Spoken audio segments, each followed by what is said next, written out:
Này, ngươi đây là ánh mắt gì đây? Có tin lão tử tiếp tục đánh ngươi không? Ta chỉ là muốn nói. Muốn đánh cũng được, có thể giữ lại một mạng cho ta được không? Có thể tham gia kỳ thi đồ vào ngày mai là được rồi.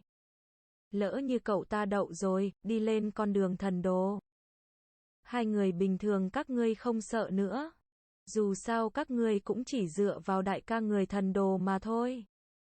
Là người nên giữ lại đường lui, sau này còn gặp lại nhau, đệt kiều tử ngươi còn dám uy hiếp ta sao? Nam ngươi chờ đã. Tao nghe nói thành tích của tiểu tử này cũng không tệ, lỡ như hắn thi đậu thực sự, chúng ta, Lê Thương ta nhất định có thể làm được. 100% sẽ thi vào con đường thần đồ.sai vị suy nghĩ một chút đi, đánh chết tôi, các người không lấy được tiền. Chỉ vì muốn đòi ít nợ này cho lão đại các ngươi, lại đi đắc tội với một người thần đồ trong tương lai, không đáng đâu. Chỉ bằng chúng ta mỗi người lùi một bước. Hôm nay các người tha cho ta.sau này ta sẽ không ghi thù với các ngươi, ta vẫn sẽ trả tiền, thế nào, lỡ như tiểu tử này đi vào con đường thần đồ, lão đại lẽ nào sẽ để ý đến chúng ta, tiểu tử ngươi. Tiểu tử ngươi hãy đợi đấy. Dám uy hiếp chúng ta sẽ không tha cho ngươi đâu, tôi tên Lê Thương, là một người xuyên không? Mấy năm trước đột nhiên xuyên không đến thế giới khác này. Sinh tồn cho đến bây giờ. Như mọi người đã thấy, cuộc sống của tôi, khá thê thảm. Đây là thế giới ai ai cũng thành thần. Có thần sẽ có ma. Bọn họ từ nghìn năm trước đây bắt đầu kiên trì từ dị giới xâm nhập vào nhân gian, vũ khí của nhân loại không có cách đối phó với dị tật, chỉ có thần mới có thể chống lại bọn nó. Gần mọi người bắt đầu ỷ vào thần, sản sinh ra sức mạnh tín ngưỡng, từ đó thần tăng cường năng lực của bản thân. Cho đến bây giờ, không chỉ là tín ngưỡng, tiền bạc, tài nguyên, quyền lợi. Các thần linh và thần đồ đều hưởng thụ đặc quyền và đãi ngộ cao nhất của thế giới này. Xin chào mọi người, tôi là cùng thần của khu Trường Minh. Rất vui mừng được chọn làm đại diện thị chính của khóa người thần đồ này. Thần linh của chúng ta là muốn bảo vệ tồn tại của nhân loại, mà thân là các thần đồ của quân dự bị. Mọi người phải cố gắng tu luyện và học tập vì các nhân loại bình phàm. Sáng tạo ra một cuộc sống mới, nói thì hay. Nhưng đáng tiếc là người bình thường. Lại chỉ có thể ở cái nơi tồi tệ này. Ba mình chỉ vay nặng lãi.sao chính phủ. Lão đại người thần đồ cấu kết với chính phủ sao? Tiểu gia sẽ không bị lừa đâu. Ở trên cái thế giới này, tôi chỉ có một người thân, chính là ba của tôi, ông ấy rất yêu tôi, nhưng... Con trai, yên tâm, đã chuẩn bị tiền học phí cho con rồi. Con nhất định phải thi vào Đại học Thần Đồ, đây chính là nguyện vọng lớn nhất của ba. Ba, không, sau này mình đi vào con đường thần đồ, cố gắng học tập, mặc dù không thể mở thần tính. Nhưng mà cũng không thiếu một lý luận.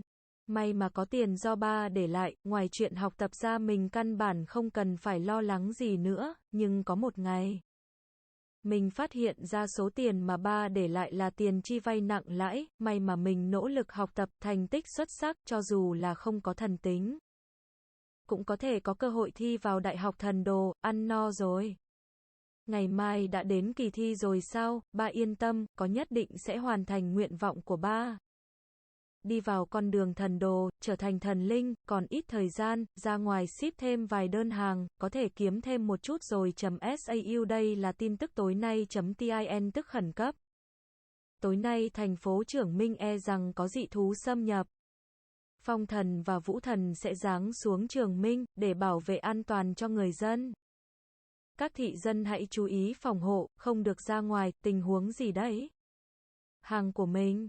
Kia là cái gì, lần này sao lại phái ông già làm cộng sự của mình, điện thần số hiệu thần linh 1103, vũ thần số hiệu thần linh 771, chị, năm nay tôi vừa mới 18, trước đây có học qua mật mã.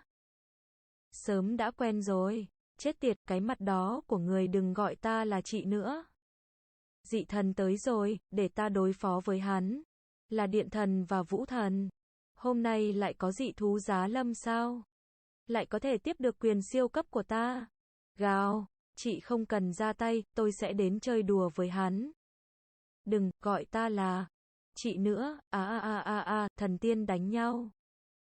Phàm nhân gặp họa, chị muốn sửa tôi luôn sao?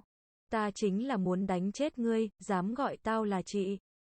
Mẹ nói đối với chị gái nào lớn tuổi thì phải gọi là chị, mẹ của chị không nói với chị sao? Đã nói đừng gọi tao là chị nữa rồi, chỉ có mày là không được, bà chị này đúng là điên thật, Lucky, lé đi, Lucky cái đờ mờ ngươi, sao lại làm nổ tung khu vực của cư dân rồi? Lần này muốn xóa bỏ sức mạnh tín ngưỡng sao, đệt. Đánh lén cũng không đánh chúng ta. Người chết ta không quan tâm, ta chỉ quan tâm đến sức mạnh tín ngưỡng. Khóa nó lại, hôm nay lão Lương sẽ giết nó. Gào gào gào. Đám người này mặc dù nói là bình thường sống trong sung sướng, hơn nữa cũng không giống với nhân loại bình thường như mình, cứu tôi. Nhưng nói thật, sự lớn mạnh của bọn họ khó tránh khỏi để mình. Tâm tính luôn hướng về. Mình vẫn chưa thực hiện nguyện vọng của ba. A Thương xin lỗi. Vẫn chưa đi vào con đường thần đồ. Vẫn chưa trở thành thần linh. Nếu như ba là người thật đồ. Nhưng bây giờ, thì có thể bảo vệ cái nhà này rồi. Mình không muốn chết.